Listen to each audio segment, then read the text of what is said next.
Good morning, everybody. I remembered the microphone today. Don't worry. Doesn't mean it's going to sound good, but it'll just sound better. And I got to start getting back to paying attention to what I'm doing on the bar here. That's what the notebook's for, because I'll forget. I have a really good memory for forgetting. So we're going to do some bench today, because it's that day. And some people call it Wednesday. I call it bench day. So, not like it matters in here, but I like to start the week on Monday with legs. Because if you go to a real gym, you got all those gym bros hitting the bench on Monday, which means all the leg machines are open. So we're going to talk about the armor of God today. But first, let's do some bench.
Man, that's moving a little slow this week. Uh-oh.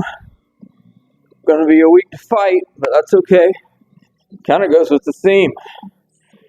So I do know where this passage is off the top of my head. It's Ephesians chapter 6. So the reason, of course, I'm thinking about it is, I've talked a lot about faith. And one of the main pieces of the armor, of course, is the shield of faith. So, well, there's, all the rest of the pieces. The helmet, the sword, the belt, the shoes, the breastplate, chest protector. Man, imagine trying to play baseball with one of those on. But anyhow, the reason I bring it up is, just thinking about all the pieces of the armor. And each one has a function. There's a reason. They aren't just some random thrown together nonsense. And it is kind of interesting when you think about, take someone like King David.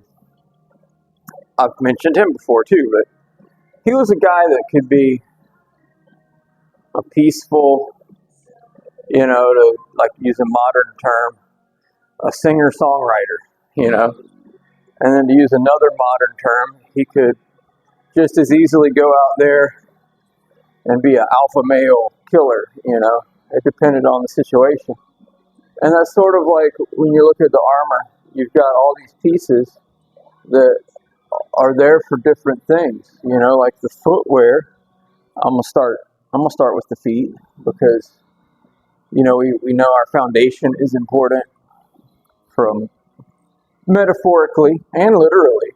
Your foundation matters. If you're just with this bench, whenever I talk about doing a bench press, it's like getting your feet right, which sounds like the dumbest thing ever at first. Even when I thought about it at first, I was like, that's kind of stupid. Who cares about my feet, right? And yeah, you can isolate and literally like hold your legs straight out and get all the work focused into your, chest and arms and all these different things. I get it. But when you're trying to do a good quality heavy bench, it's how connected are you to the floor, to the bench, and your shoulders, and your hands, and all that stuff. So well, it starts with your feet. So if you're going to look at the armor of God, let's start with the feet. And what are the feet? The gospel of peace, I actually have the word peace tattooed on my foot. And it was just easy to do it on my left foot because I'm right-handed. But I guess really you take your lead step in the military with your left foot. So it is kind of like I'm leading with with that. But, if that's all you did, that's probably a good way to get yourself killed. If you just had nice footwear going into battle and nothing else, But we are trying to bring peace and the gospel into the world. But at the same time, let's work our way up, right? Belt. Wear a belt when I squat. I wear a belt when I deadlift. I could wear a belt when I bench. I just choose not to. I haven't seen any real added benefit to it. So it's just one less thing to have to worry about. But what is the belt? Truth. Well, what does a belt do? A belt holds things together. Or most of the time nowadays, it holds your pants up, right? So it holds things in place. It holds things together. And the problem is, we got, again, metaphorically and literally, a lot of people running around that don't have it all together. What was that dude, that little rapper dude from the hood that got sick of all the kids with their pants? Because he's an old head like me, He's like looking like a fool with your pants on the ground, right?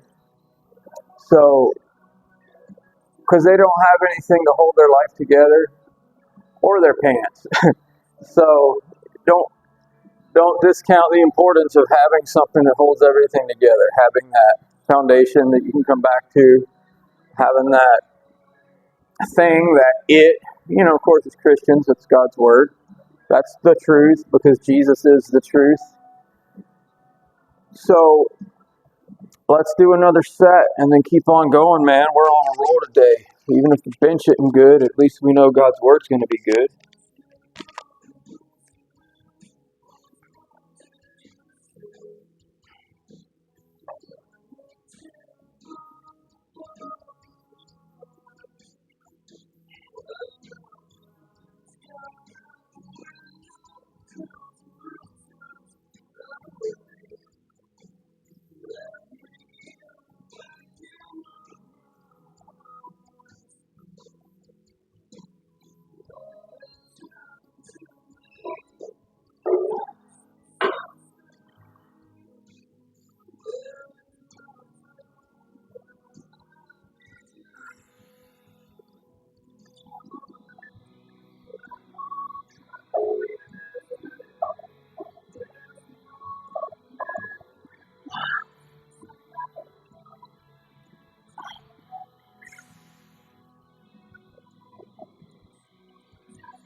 Yeah, that worked.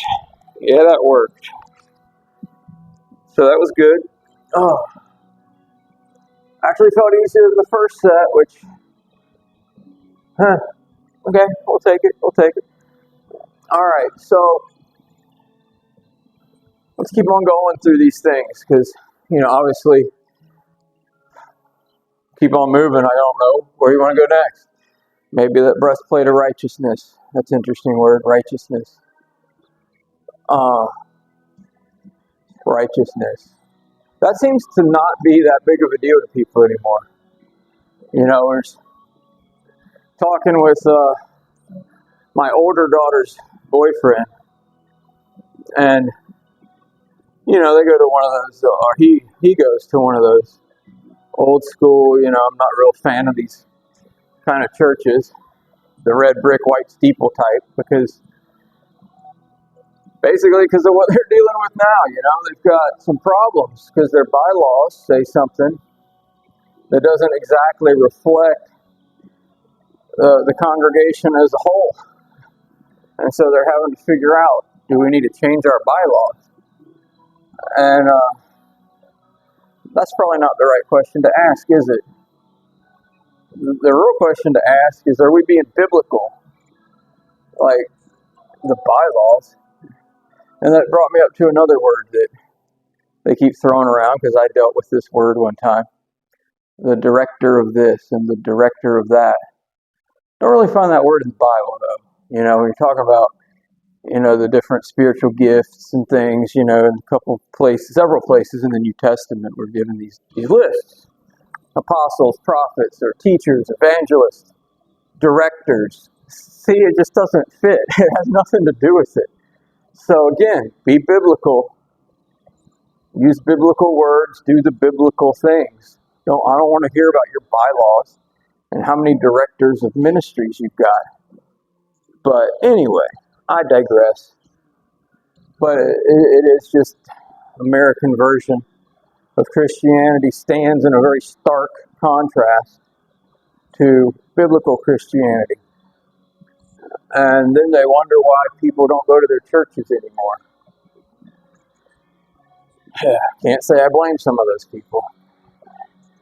But anyhow, this breastplate of righteousness, it's a good thing because the righteousness is connected to the truth.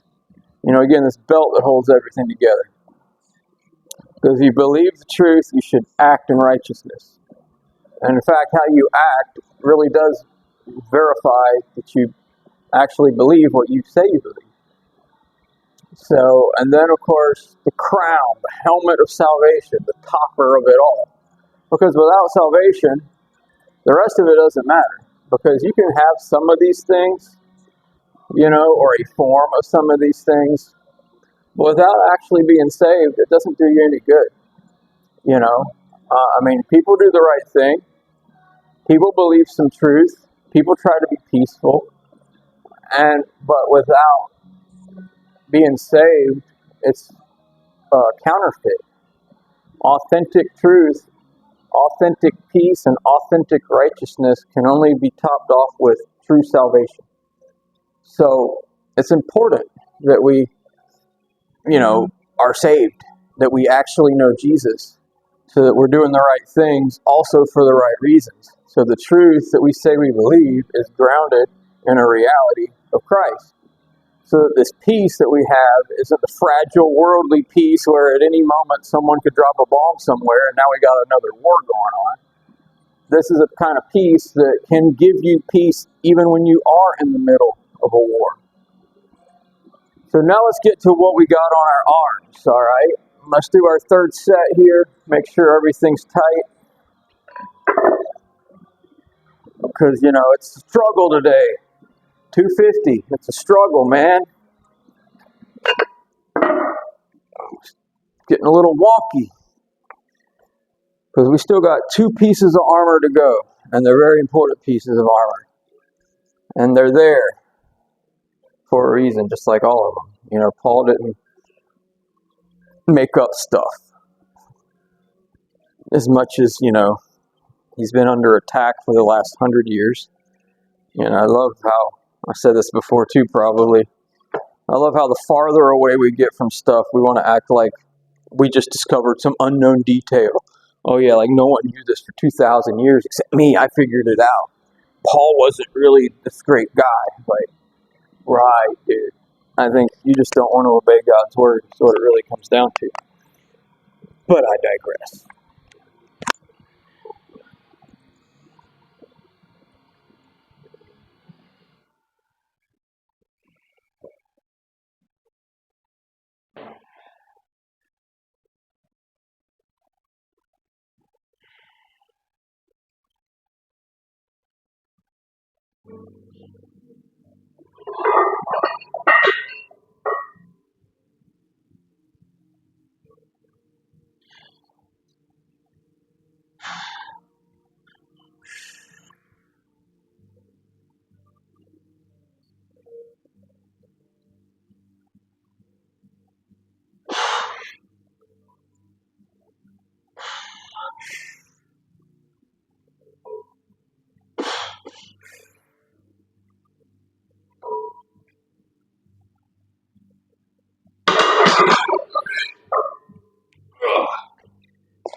Well, I did it.